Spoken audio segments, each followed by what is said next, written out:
Hello, this is the Aubrey Knight. I'm Mary. I give a conservative perspective about the world around me.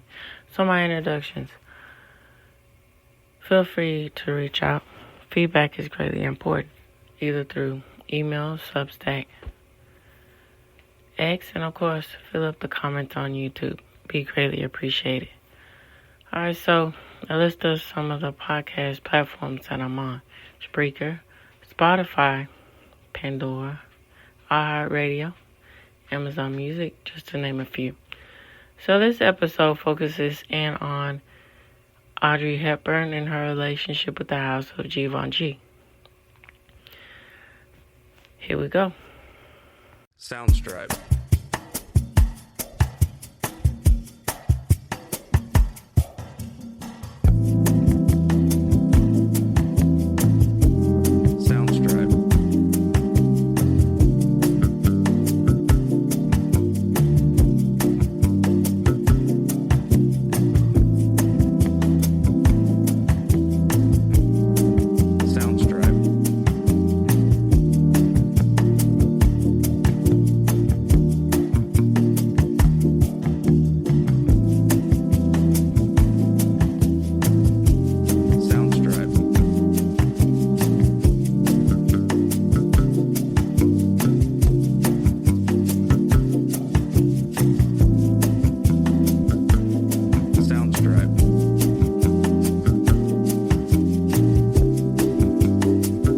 Okay, so this is the AI generated response that I typed in for Audrey Hepburn's relationship with Givenchy. Alright, so Audrey Hepburn with Givenchy had a long-lasting relationship, and it was very influential that spanned over 4 decades. Their partnership with Herbert D. Givenchy began in 1953 when Hepburn, a newcomer to Hollywood, saw Givenchy's design for her role in the film Sabrina. Givenchy was initially unaware of Hepburn, but their first meeting led to a deep friendship and professional collaboration. So Givenchy designed costumes for several of Hepburn's films, including Sabrina, Funny Face, Breakfast at Tiffany's, Paris When It Sizzles, How to Steal a Million, and Love Among Thieves, just to name a few. So Hepburn's preference for Givenchy's design extended beyond her film roles. She often wore his creations in her personal life and for significant events such as her wedding to Andre Doughty in '69. Their relationship was described as more than just professional. Givenchy once said it felt like a kind of marriage. Hepburn's grace and elegance were often attributed to Givenchy's designs, which completed her natural beauty and style. This partnership elevated both their careers, with Givenchy becoming a renowned couture stylist, designer, and that links to stylist, and Hepburn, one of the most beloved Hollywood icons. Even after Hepburn's death in 1983, Givenchy continued to cherish their bond, as evident by his emotional final gift to her. Their relationship has since become a model for the connection between designers and their muses, influencing the fashion and entertainment industry. Okay, so some of the sources here I'm reading. There is a YouTube.com. It says why you should know. I'm reading some of it.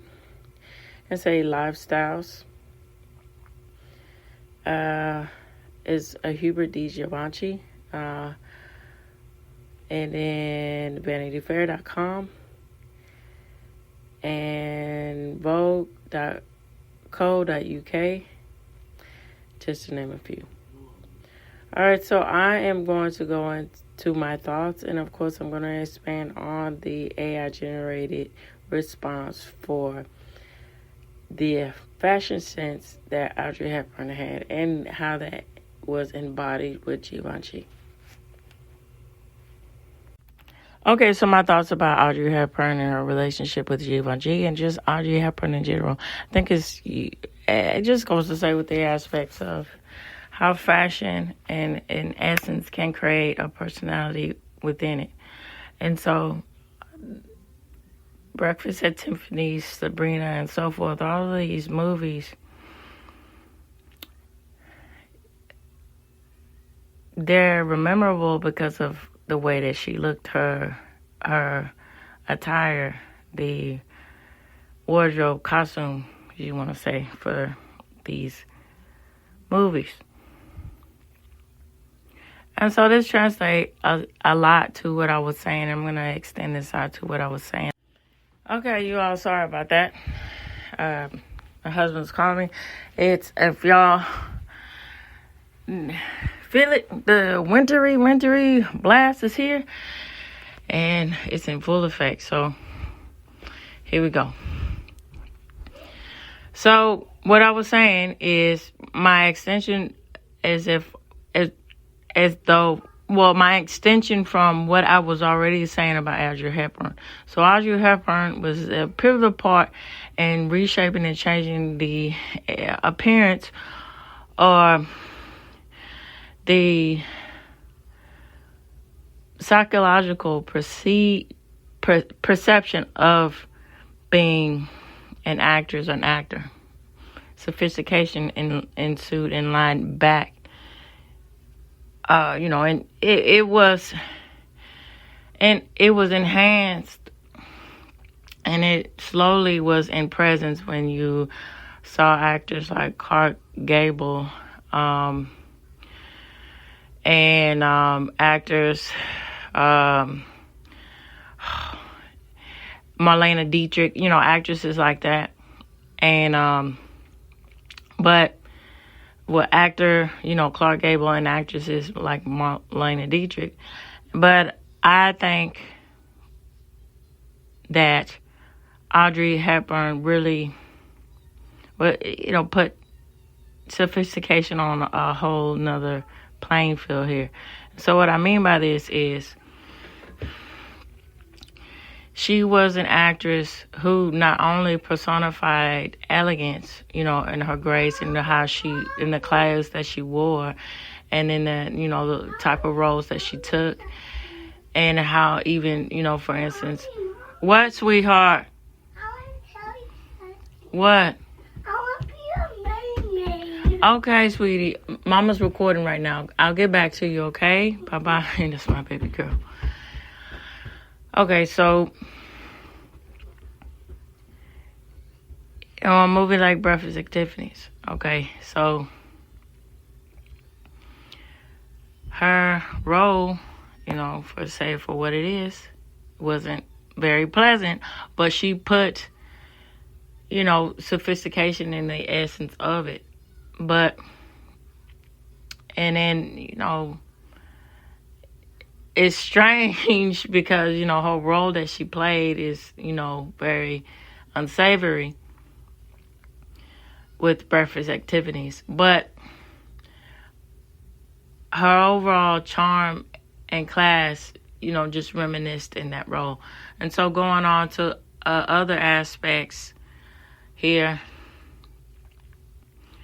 without her lifetime and her expanding in her lifetime to her legacy, she embodied grace in her personal life, where she made sure she gave back to the community. She helped with her philanthropy efforts on to the time she passed away.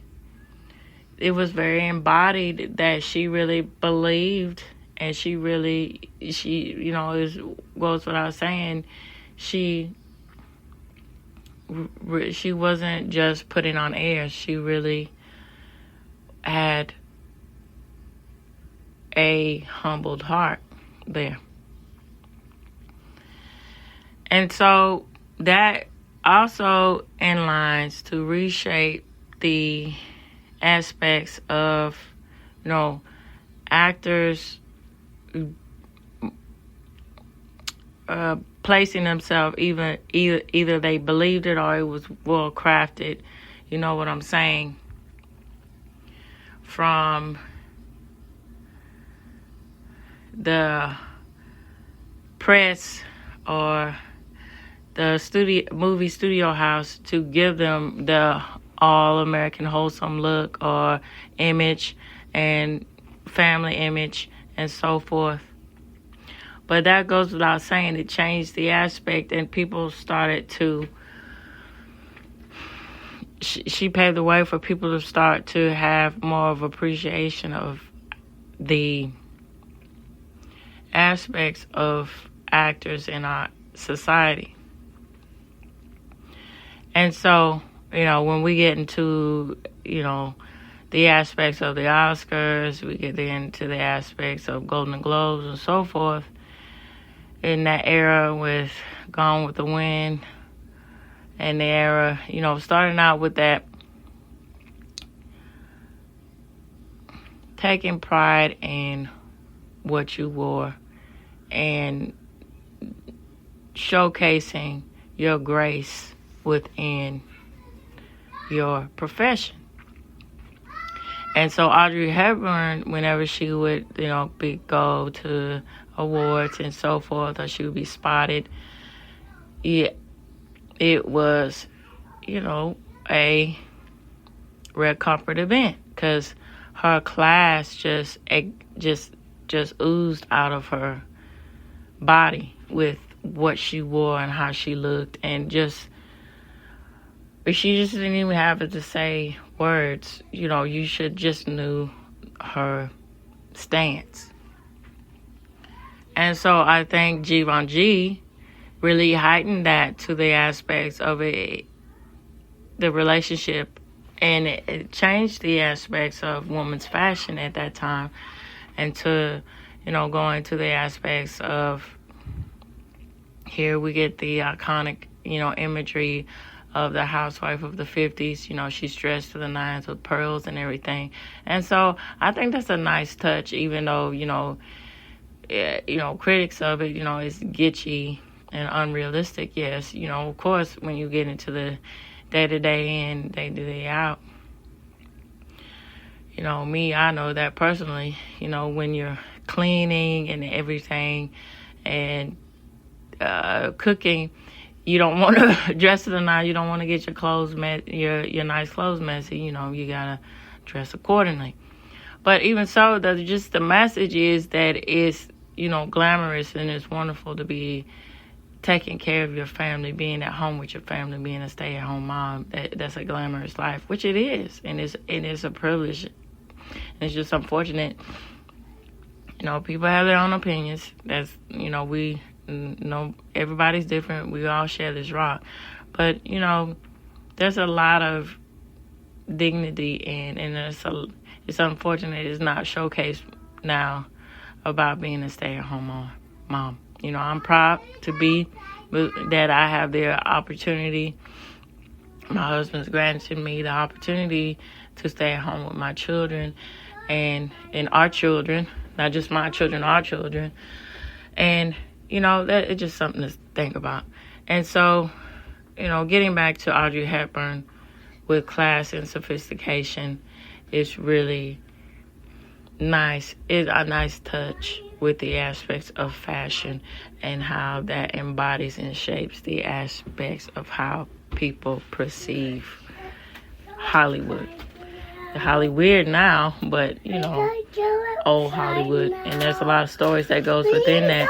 No, I told you, y'all, in the evening, not right now. We already went out in the morning.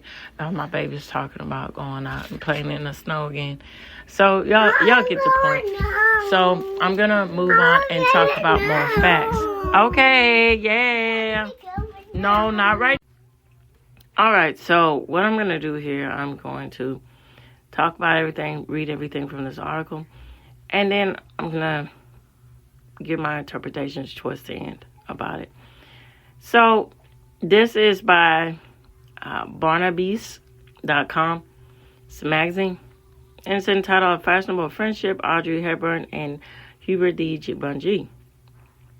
The famous black dress worn by Audrey Hepburn in Breakfast at Tiffany's in 1961 was originally designed by Givenchy. It's a part of a movie history and represents only a small page in a long collaboration between the Hollywood star and the French designer. Hubert de Givenchy was behind many of Hepburn's iconic looks, and the two together generated a timeless legacy of style.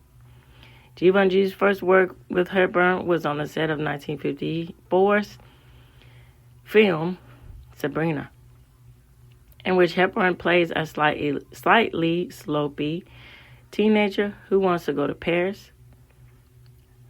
Sloppy teenager who wants to go to Paris and transforms into a lady of elegance and class.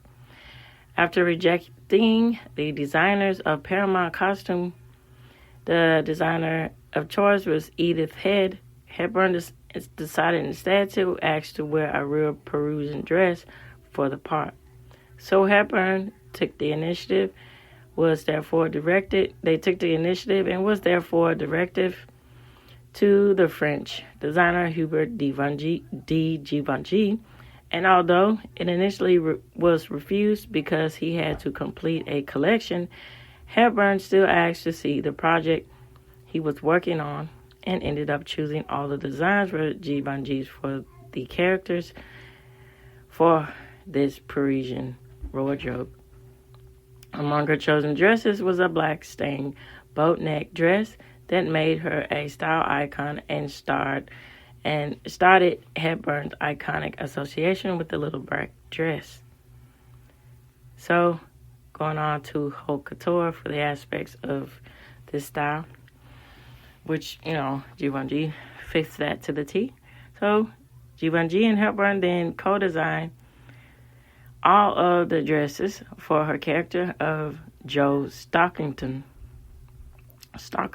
in the 1957 film Funny Face, the musical in which she starred opposite Fred Astaire, including the stunning wedding dress she wears towards the end of the film.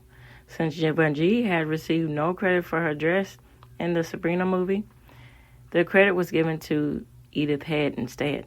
Hepburn made sure he was given full credit for Funny Face. Going on to Tiffany. So Hepburn and Givenchy went on to work together in the 1961 film Breakfast at Tiffany's, which permanently positioned Hepburn at the top of Hollywood fashion history, thanks to the black dress she wore in the film's opening scene. The 3 original dresses made by Givenchy for her character were deemed unsuitable for the film, as they were too short. The lower half, and then that's really funny that, too short when her role was, again, with the aspect of still being refined and demure, even though who she was portraying in Breakfast at Tiffany's. That's quite interesting that that's too short. So, the 3 original dresses made by Givenchy for her character were deemed unsuitable, as I said, because they were too short. The lower half of the dress was then redesigned by Edith Head, and new outfits based off the design were made for the film. Therefore, none of the 3 original dresses was made by Givenchy and have never been used in the film or promotional photography. The altered clothes that were originally worn for the film were allegedly destroyed by Head and Hepburn after filming, and all of their original clothes made by Givenchy, one is still owned by the Givenchy Archives, one is housed in the Madrid Cinema Museum, and one was auctioned in 2006 by Christie's for a staggering $917,114 US. Wow, that's a lot of big bucks there for history. Makes you wonder. So, for their first meeting in the 1950s, Givenchy and Hepburn became lifelong friends to the point that the actress described the designer as her best friend, and he in turn saw her as a sister. Hepburn always preferred Givenchy's designs for her own films and in her personal life. From Cecily Beaton's photo shoot for Vogue to award ceremonies, Hepburn was rarely seen wearing another designer's clothes. In 1954, Givenchy adapted to Hepburn's dress designed by Edith Head. And so this is a stepping stone to, I'm going to end and talk about next week, on next Wednesday. I'm going to talk about Rachel Zoe and the aspect of how, being a stylist and also with the aspect of being a designer, go into depth about that, how those two things translate to, the aspects of designing clothes. And it's quite interesting, talking about Rachel Zoe. She started her career out styling musicians and then going on to being a celebrity stylist for A-listers in Hollywood and so forth. And so it's quite interesting to see that journey in her reality show, how she, she has her own upscale line, Rachel Zoe, and how, her marks and being a stylist, how that makes and staples everything with creating her own fashion line. And so it's quite interesting going back to Givenchy and how he envisioned something, and he has, I'm speaking from my point of view, as the aspects of seeing something, you visually see something and then translating that into fabric and how those things talk and speak and interact with each other. Do they translate well? Do they not? What do you edit? What do you keep, and so forth? I think the process of designing in this aspects of fashion is quite interesting. And then on Sunday, I'm going to go into depth about more depth about my aspect of what I think about visual design, and then, interlace that with fashion and combine those together. And as an extenuation of what I already said about fashion on a previous episode that I did on Sunday for my messages in a bottle. So look forward to that. So for the go on to Substack on Sunday and listen to it for free. And if you want the full canon and you want to be a supporter of my podcast, just step on along and be a supporter, and you get the full canon. And then I'm working on even more exclusive episodes to where I publish twice a week instead of once a week. And I'm working that out in the coming months. So there you go. All right, so moving on. So here we go with Givenchy adapted Hepburn's dress designed by Edith Head from the film Roman Holiday for the Academy Awards, in which Hepburn won an Oscar. So the garment is now considered one of the best Oscar dresses in history, and was auctioned for in 2011 for £84,000. Naturally, Hepburn also chose Givenchy as a stylist for her wedding dress for her wedding to her second husband, Andre Dottie, in 1969, until her death in 1993, as I stated earlier. So the actress and designer were close friends, and their partnership elevated Hepburn to become one of the most loved Hollywood icons of all time. And it capitulates, towards the end of how this wraps everything up by saying this: her grace, class, and beauty were enhanced by the dresses designed by Hubert D. Givenchy, and together they created a fashion legacy. And I sincerely concur with that. All right, so I am going to extend my thoughts and wrap everything up. Okay, so my final thoughts, my end thoughts here. So, Givenchy, Audrey Hepburn, is apropos, and it epitomizes the aspects of sophistication. And even in the essence of controversial movies like Breakfast Activities. So,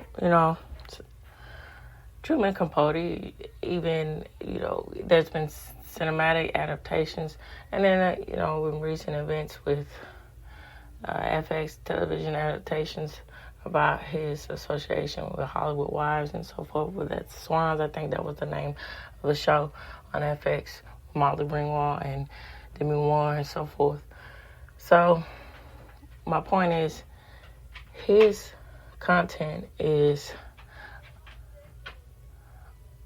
for lack of a better term, very colorful, and that leads to being, uncensored. You don't, just very out there. Sorry about that. And so, going back to Breakfast at Tiffany's. Now, her character was, again, a lady of the night. And that's not really, that was part of her past. But that was the turning point with a lot of Truman Capote's work. It was these people that were tortured by something that had, assorted passes as the aspects in Breakfast at Tiffany's. But they're trying to translate that and move on and build something better for themselves. And that then, translates to their overall even internal and exward out into how they feel and look about themselves. And I think that, paying attention to the costume detail and the aspects of how this woman looks, how Audrey Hepburn attire looks, because they could have went so many different ways with it, but they decided to give her character, grace and humbled grace, but also, know that there's something else going on there, as in the embodiment of her translating that she's wanting something else more, something more subtle,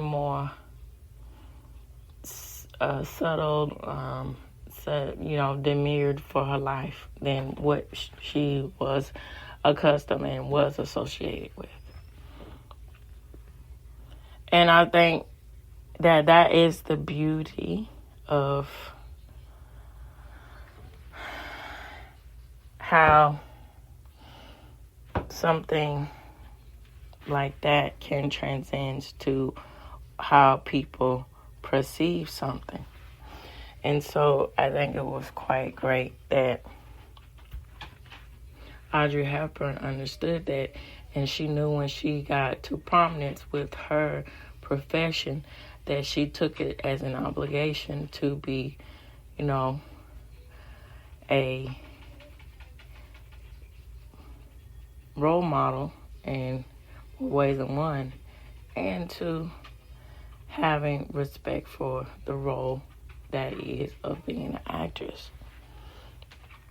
And I think so that's also what fascinated me about the aspects of movie making, with how, costumes, wardrobes can transcend the perception of something. So now I saw, it was really nice. It's like a breakdown of one of some of the greatest films of all time, something like that. And so, and then it also talked about the crew who made the magic of the character, brought that character to life. So, for instance, what came to mind to me was Mrs. Doubtfire. So they were talking about Mrs. Doubtfire, and they were talking about the costume.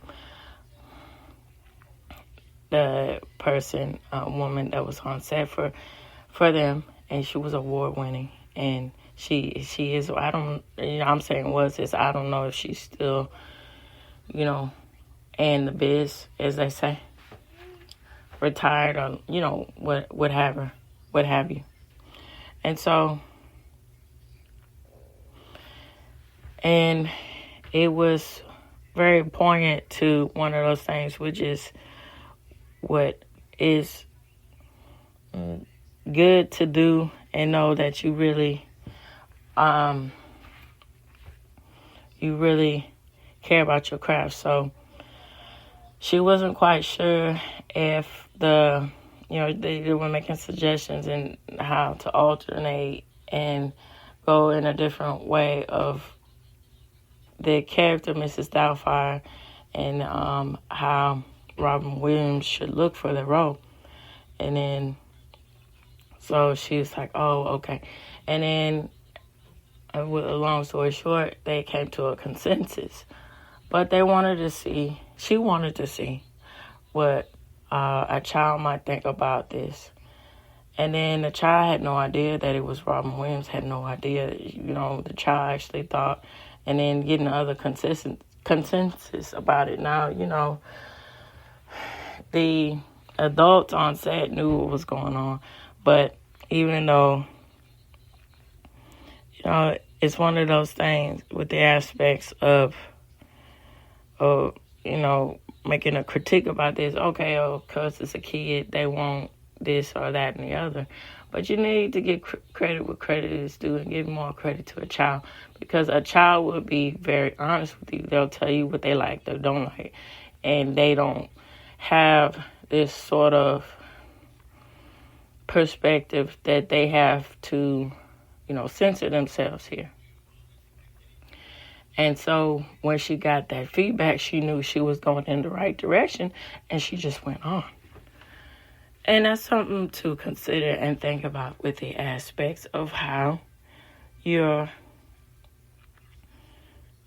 attire, your identity, your association with what you wear, how you look, and so forth can translate and affect how people perceive you. And it's definitely something to think about here. All right, so this reaches the end of the Harvard Light. I'd like to know what you all think about the aspect of Audrey Hepburn and her contribution in cinema and just in the aspects of that and her contribution to fashion too. I'd like to know what you all think about her and those essence. Feel free to email me, and all of the links to contact me will be provided for you in this episode. So this reaches the end of the Hovering Light. Tune in, turn up, and absolutely take care out there. Bye-bye for now.